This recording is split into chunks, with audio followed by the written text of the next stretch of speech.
You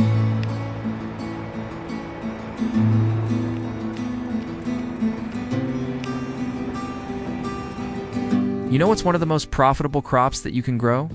It's actually two crops. The first is microgreens, and the second is mushrooms.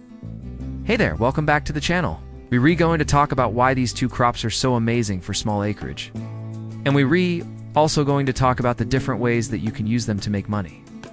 Alright, let's start with microgreens because that's what I'm super excited about. So when I started farming, I was focused on growing things like salad greens and carrots and radishes. But then I realized that there were some issues with those crops. One of the biggest ones being that the consumer does and really see a lot of value in those crops compared to, say, salad greens. For example, they might not be willing to pay as much for it, or they may not buy it as often, but simply because it's something that people can easily grow themselves. There's not as much perceived value in those crops, whereas something like microgreens, which I did not grow this year, but I plan on growing next year, is that it's a little bit more difficult for the consumer to grow themselves. And because of that, they will pay more for those products because they realize that there's more expertise. There's more work involved in growing those crops. And so that's one of the reasons why they're very, very profitable.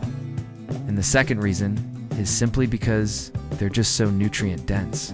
Consumers are becoming more and more health conscious. They want more nutrients in their diets. Something like microgreens, which are just packed with vitamins and minerals, are perfect for that.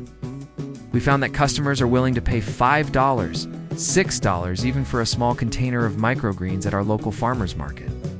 And all it takes is about 20-30 minutes to grow a tray of daily, weekly work. You can get multiple cuttings off of those microgreens as well, meaning that your profit potential is huge. And so that's why I'm super excited to start growing microgreens again. Now, if you've never heard of microgreens before, they're basically the first 2-3 leaves of a vegetable plant. So you start from seed and you grow them under grow lights until they reach a certain size. It's usually about 2-3 inches tall.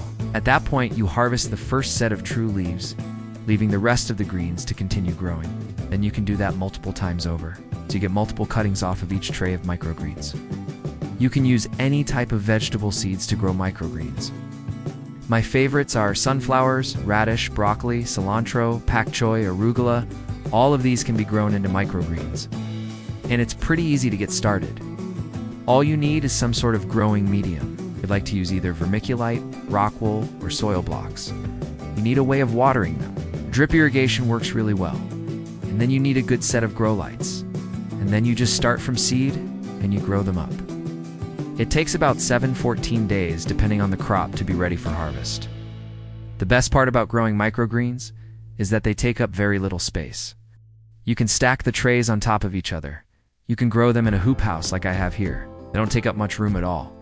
And so they're perfect for small acreage or even for growing in your home. So it's a really easy way to get into commercial agriculture without a lot of startup costs. And so that's why this makes them one of the best crops for small-scale farmers. Another thing that I love about microgreens is that they're an excellent crop for crop rotation. As you probably know, we're big fans of cover cropping here on the channel. When I used to grow salad greens, I would always try to find a way to integrate a cover crop into the mix. Now you can do that by direct seeding cover crops into your salad greens while they're growing. But there's always that tension where the cover crop is competing with your cash crop. So sometimes it's hard to balance those two. But with microgreens, you simply sow the microgreen, harvest them, and then you can directly seed your cover crop right into that area. There's no competition because the microgreens were only there for such a short period of time. And so that makes it really easy to integrate cover crops into your production system. I love that. And the third thing that I love about microgreens is simply their shelf life. So salad greens, they only last a couple of days in the refrigerator. After that, they start wilting. They become wilted and unusable. But microgreens, because they're so small, they last for almost 2 weeks in the refrigerator. They also dry really nicely, which means that you can extend their shelf life even further. And so that makes it a lot easier to sell microgreens at farmers markets or even to restaurants. Restaurants especially love microgreens because they go through so many of them. A chef friend of mine told me that he goes through hundreds and hundreds of containers of microgreens every single week, so they're a great product to sell to restaurants. They have a long shelf life, they're very profitable, and they're a great way to add nutrients into your diet. So I love microgreens, I plan on growing them next year. If you want to learn more about how to grow microgreens, check out our free course online. We have a whole section devoted to microgreens. They'll walk you through everything from beginning to end. So check that out if you want to learn more about microgreens. Now, the second crop that I wanted to talk about is mushrooms.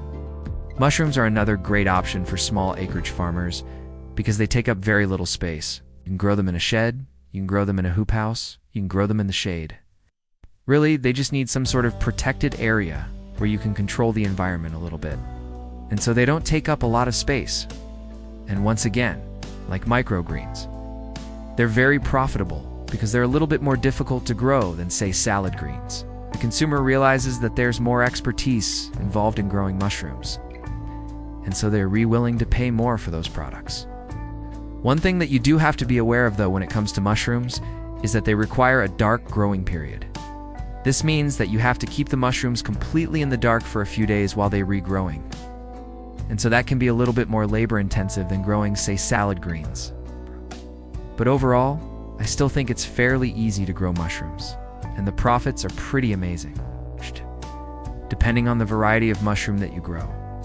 You can get anywhere from 5 to 15 pounds per square foot of growing area. The nice thing about mushrooms is that you can grow them year-round, which means that you can generate income from this crop pretty much every single month. And so it's a great way to diversify your income streams. And finally, mushrooms are an excellent crop for integrating into a permaculture system because they help break down organic matter. Basically, mushrooms are nature's recyclers. They will break down dead wood, dead plants, and they will put that nutrition back into the soil. And so that's great for building healthy soils. So if you want to grow mushrooms, check out our mushroom growing guide. We have 3 different guides, one for growing shiitake mushrooms, oyster mushrooms, and wine cap mushrooms. And they walk you through everything that you need to know about growing these mushrooms, from setting up your grow beds to harvesting the mushrooms. So check that out if you want to learn more about mushrooms. So if you're looking for a profitable niche market to get into, I highly recommend either microgreens or mushrooms. Both are excellent options for small acreage farmers. They're both very profitable. They're both very easy to grow, and they both fit into a permaculture system really nicely. So check out our courses online if you want to learn more about how to grow microgreens or mushrooms. And I'll see you next time.